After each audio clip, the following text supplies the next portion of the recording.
Super Tuesday, where 16 states and one U.S. territory will be voting for their desired candidate in the primary presidential election. Super Tuesdays often make or break for presidential hopefuls.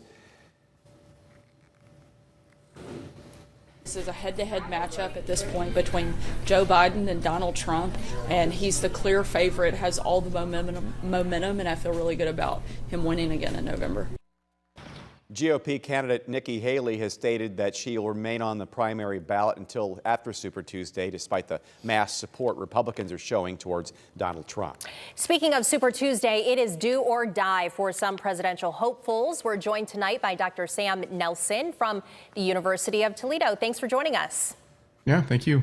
So, Sam, 16 states and a territory are voting today. Could President Trump win the Republican nomination tonight?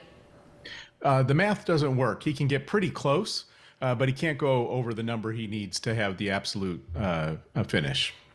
What about Nikki Haley? She's won just one contest so far. She's been really vague on her plans after tonight. Do you think this could be Nikki Haley's last stand tonight? It seems pretty likely. There's not much of a rationale beyond this point. The math wouldn't work. She can't come up with a story about how she could win. She has some reasons maybe to stick out a couple of more primaries, a couple of more weeks.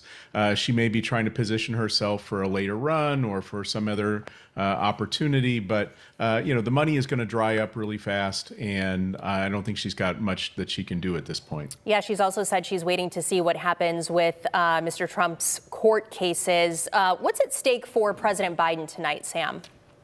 I think that he wants to be moving into the general election mode, solidifying his support amongst Democrats, starting to get his campaign message out, maybe move beyond some of the distractions of the last few weeks, reports about his age and uncommitted voters in Michigan, really solidify the Democratic constituency. He'll have a lot of delegates after tonight. He'll have a lot of big states behind him, and that'll be a little bit easier for him going forward.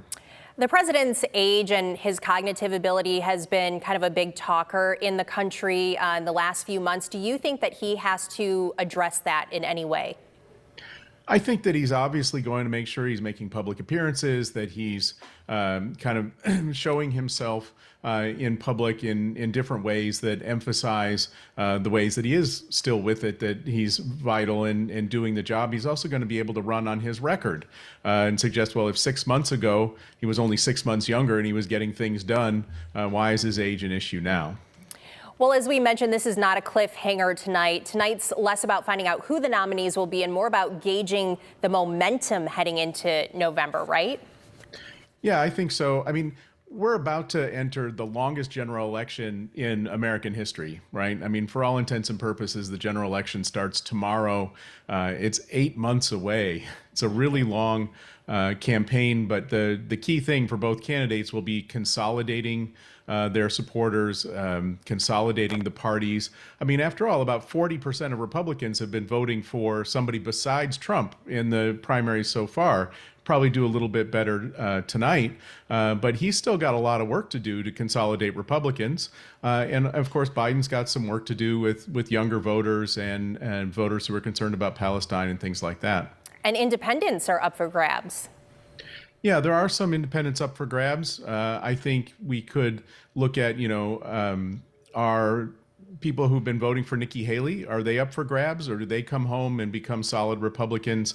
Independents are often watching primaries from the sidelines because in a lot of states they're party affairs. And so independents will start to get involved in the campaign more as we get into the later spring and into the summer because they don't have as much of a role early in the campaigns. Appreciate your time and your expertise as always, Sam. Thanks so much. Thank you.